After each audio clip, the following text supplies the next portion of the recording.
Hey everyone, and welcome to English Through Fiction. This podcast is all about improving your English by listening to awesome stories. But here's the twist.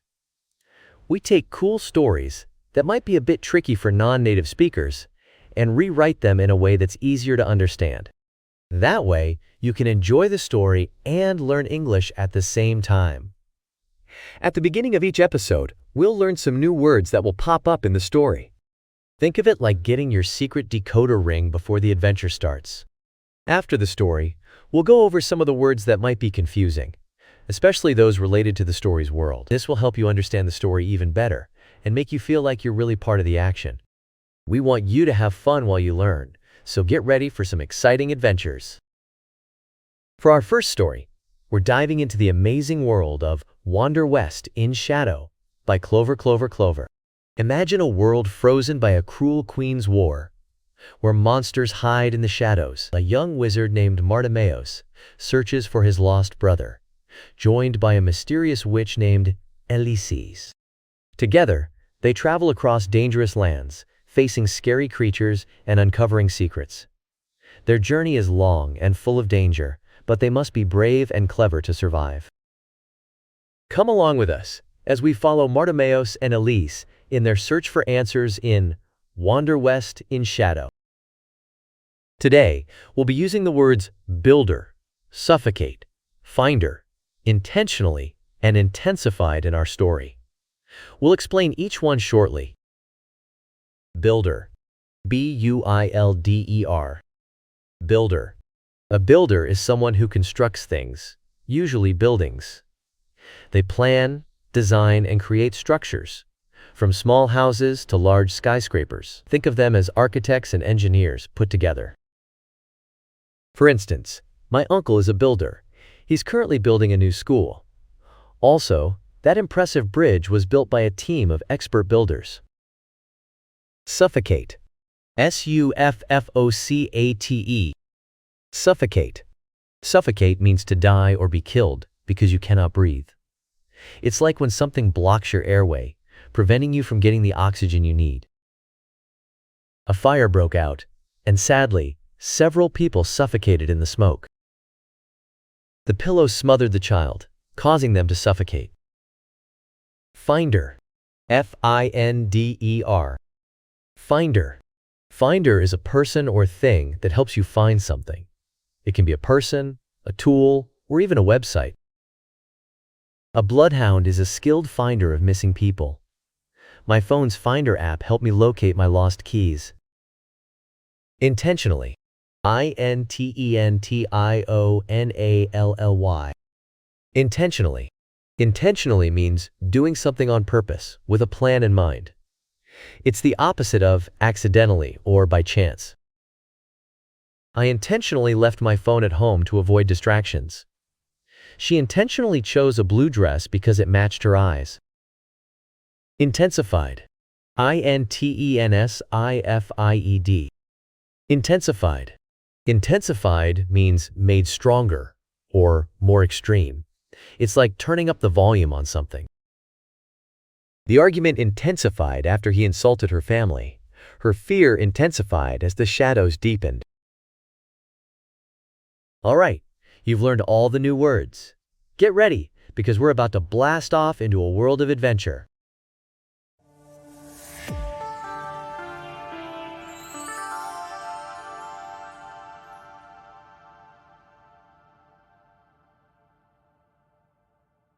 The sun was setting, painting the autumn forest in shades of orange and brown.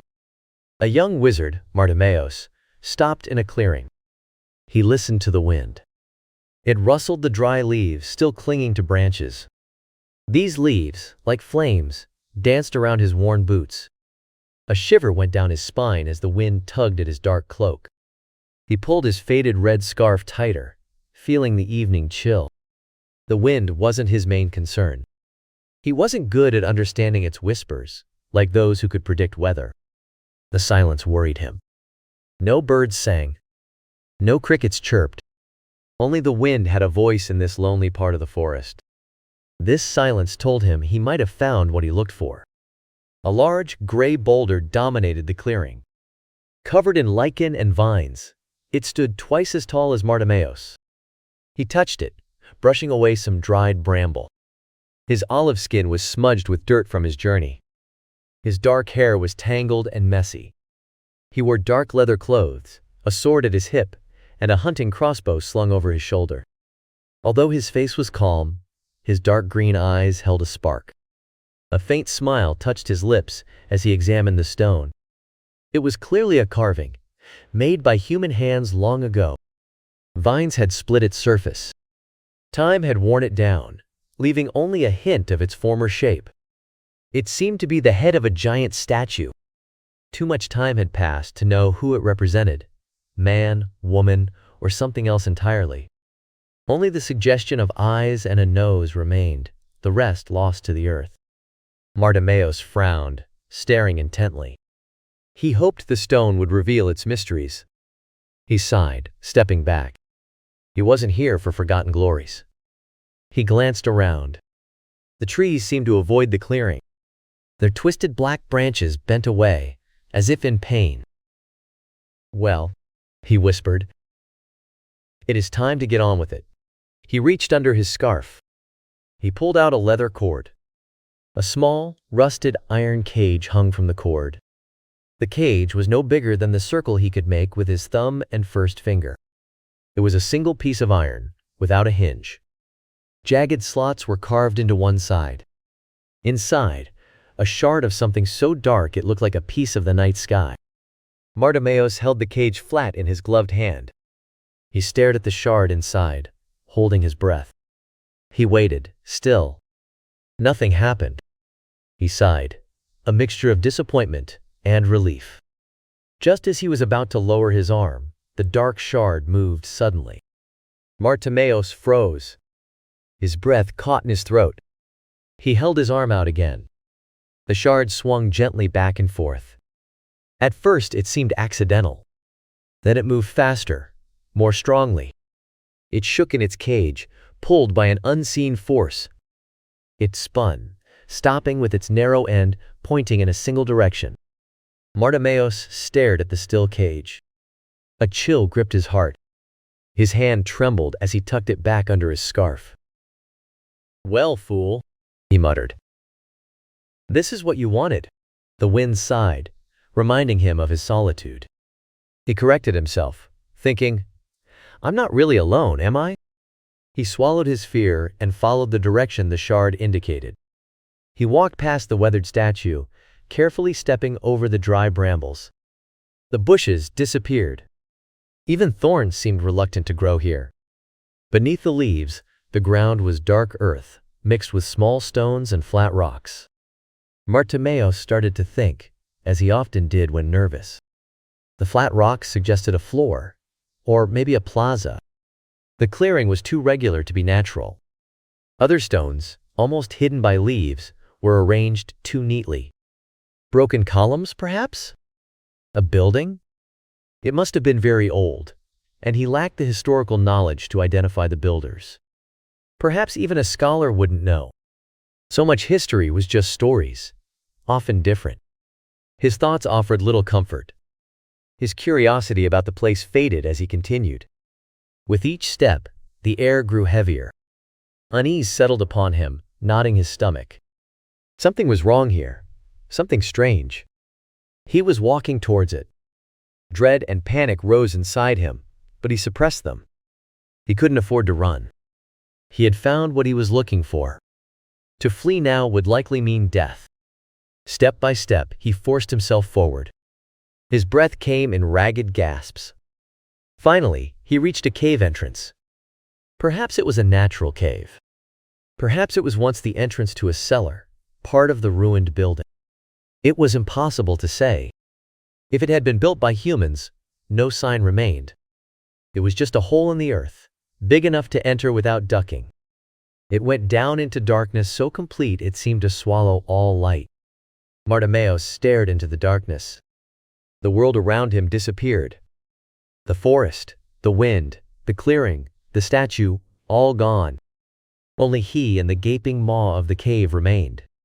The longer he stared, the more it seemed to stretch on forever. If he fell in, there would be only darkness and himself for a very long time.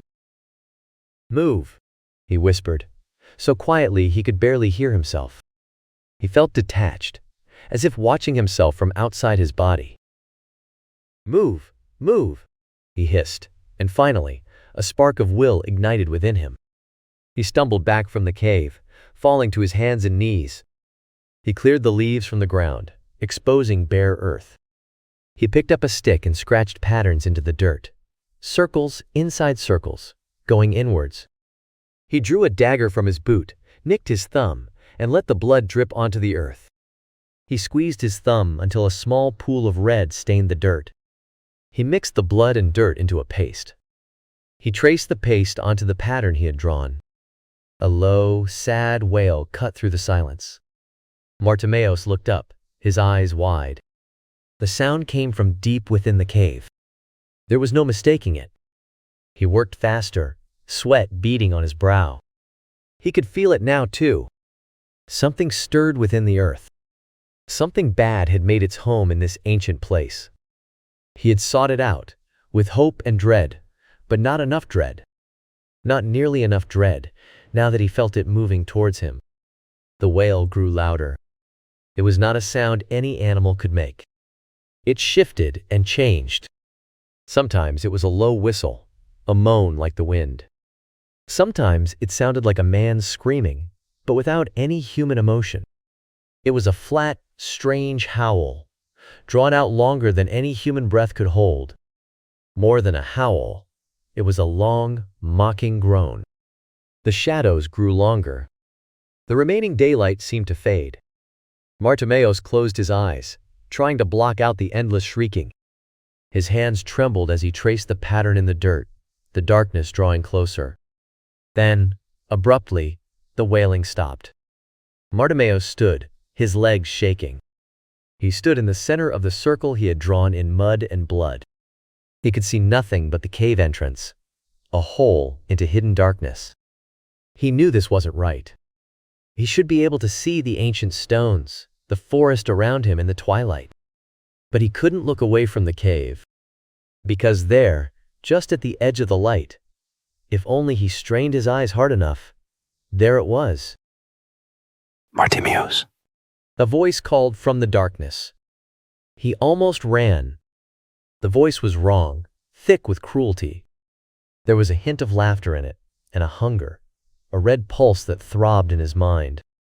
This creature would hurt him, he knew, in ways he couldn't imagine. He couldn't run. It was far too late. He stared at the cave entrance, the only thing in the world. He tried to calm his mind, to slow his breathing. All dark powers have limits. All have rules they must obey. He clung to this knowledge, hoping it would protect him. He licked his dry lips. "That I am, demon," he croaked, with more bravery than he felt. "How is it you know my name?" Something moved in the darkness, scraping against the cave walls. For an instant, Bartimaeus saw something pale and gray before it vanished back into the black. "I was waiting for you," the demon sang, its voice strangely song-like, almost a song. "I knew you would come." Bartimaeus tried to speak, but couldn't. They have limits. Why did it know my name? His breath caught in his throat. He felt a burning behind his eyes, searing through his thoughts. He had to say something, but he couldn't think, couldn't find the courage. He couldn't look away from the cave entrance. It's lying. Nothing said it would know my name. Why? A horrible sound drifted up from the cave. Bartimaeus thought it might be laughter, if demons could laugh. "Poor little wizard," the demon sang, its voice silencing even the wind. "You're going to die." It was a promise. Something began to move in the darkness. "Wait," Bartimaeus whispered, his voice failing him. "Will anyone know?" The voice grew stronger. The burning behind his eyes intensified. "Who knows you're here? Your family?" "No, no one. You are all alone, aren't you?" The voice paused, then whispered, almost in his ear. Who is this golden-haired girl I see behind you on your path? Perhaps I will find her. Tell her. Silence, Bartimaeus shouted, outrage overriding his fear. His hand trembled on the hilt of his sword. He couldn't let go, even knowing it was useless here. The demon's mention of his family chilled him, but when it spoke of her, it felt like a violation. How could this creature even know the color of her hair? How did it know about her at all? He almost asked, but knew it would be pointless. He forced down his rage. Threats wouldn't work, but they could give him courage. I have a gift for you. He strained, his voice tight. The movement in the cave stopped, as if waiting. Bartimaeus forced his fingers off his sword. He pulled a small figurine from his pocket. It was a type of fish, its gaping mouth filled with a staring eye. It seemed to be carved from the same midnight darkness as the shard. He held it out on his palm. All that is truly yours, I offer, he said formally. He couldn't imply he owned the object. I was not the thief, only the finder. With good intentions, I return it. Silence hung heavy. The figurine trembled on his hand, once, twice.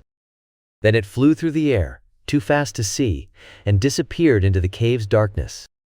He waited, holding his breath, for a sign, a reply. That is not all you have which is truly mine.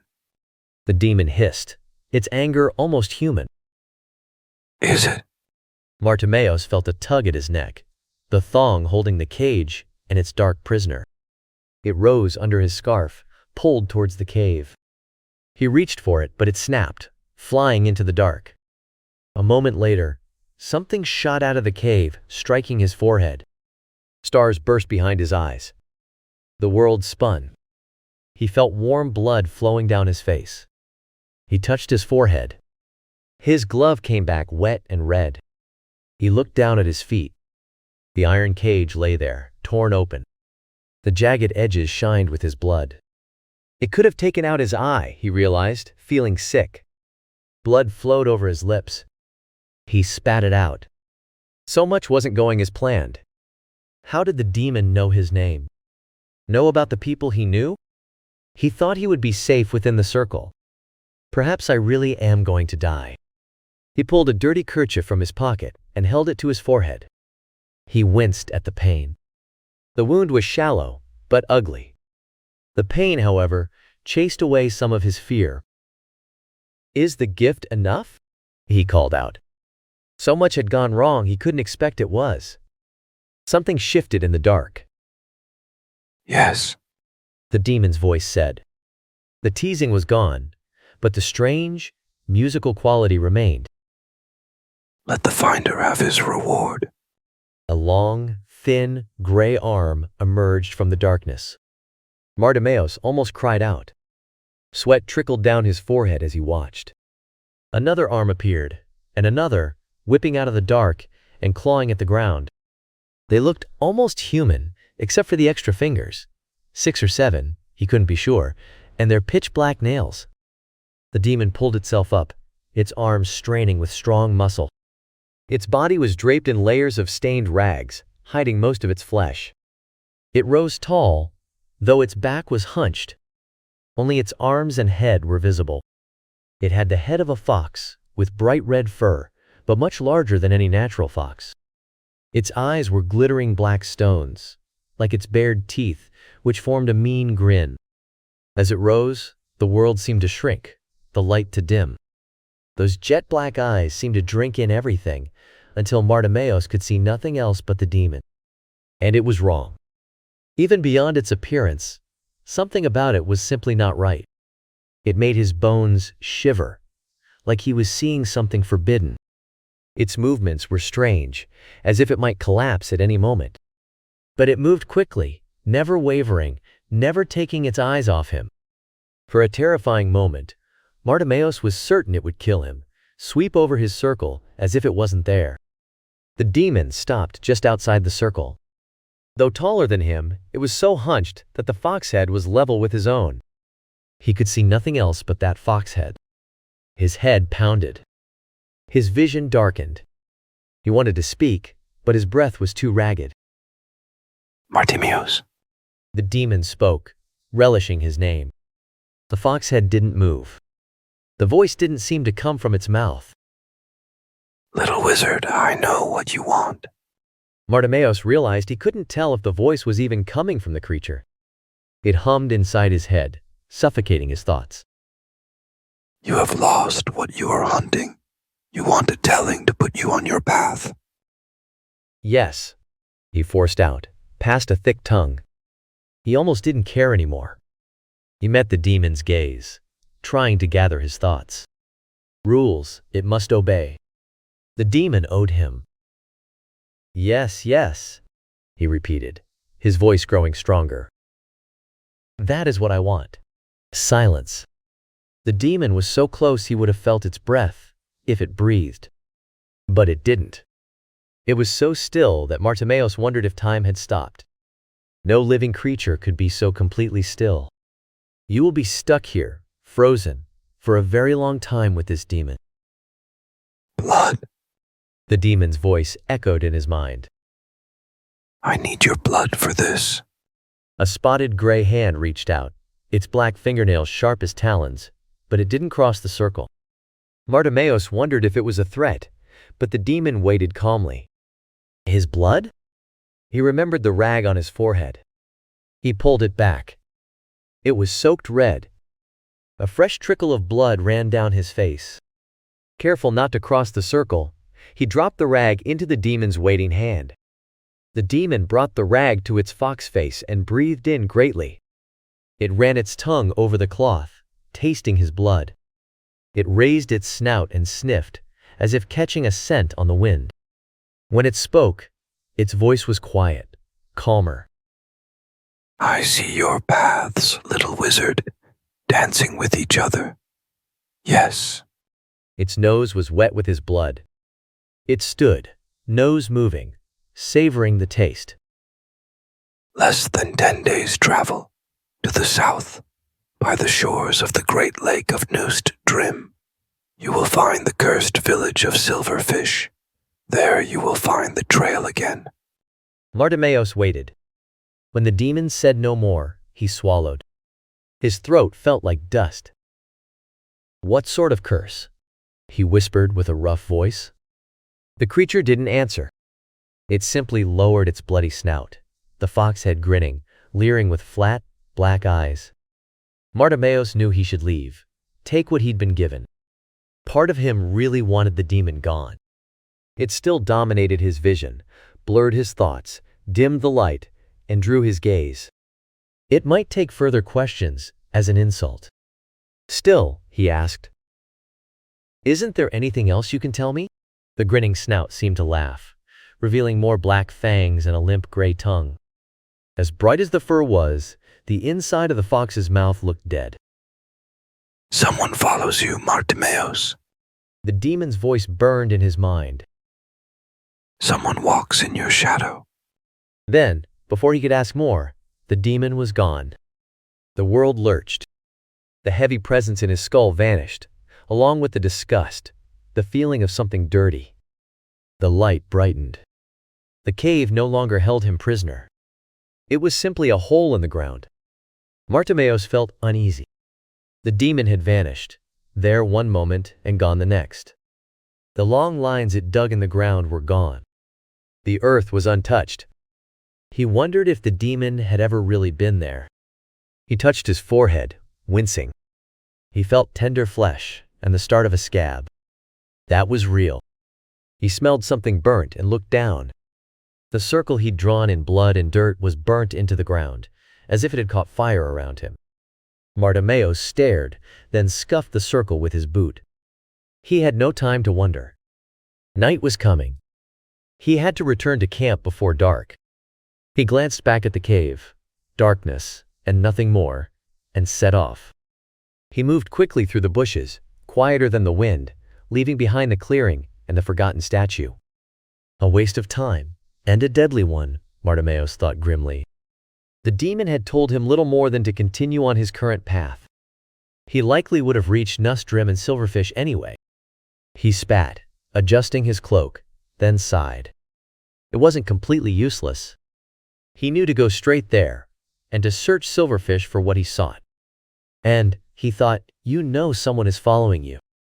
He remembered the demon's last words and paused. Dusk was falling. The forest shadows could hide anything. Why would someone follow him? It couldn't be for a good reason. He calmly took down his crossbow, cocked it, and loaded a bolt. It was small and not very powerful, but good for hunting. And it could kill a man, up close. He stalked forward, finger on the trigger, ready to fire.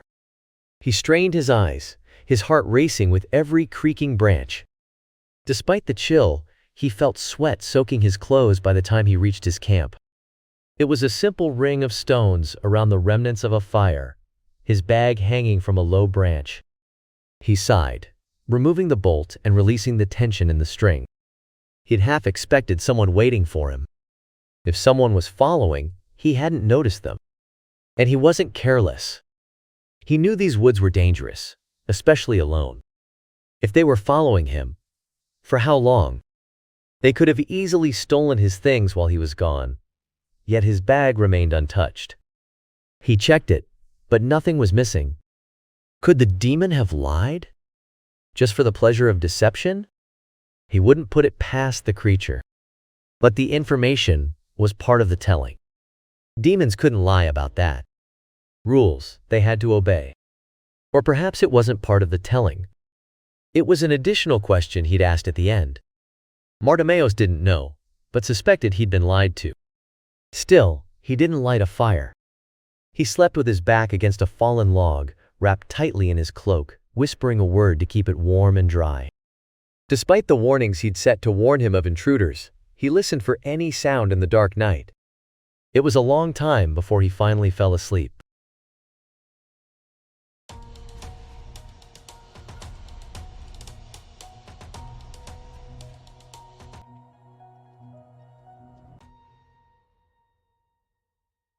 And that's all the story we have for you today. Some words from the story might be new to you, but they help paint a picture of where Bartimaeus' adventure takes place.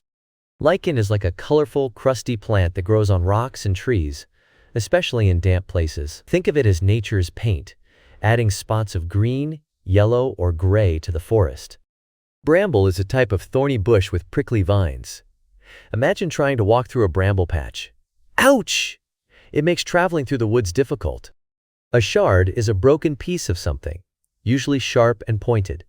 In the story, Bartimaeus finds a shard of something dark and mysterious. It's like a tiny, dark piece of glass or rock. That's it for today's adventure in Wander West in Shadow.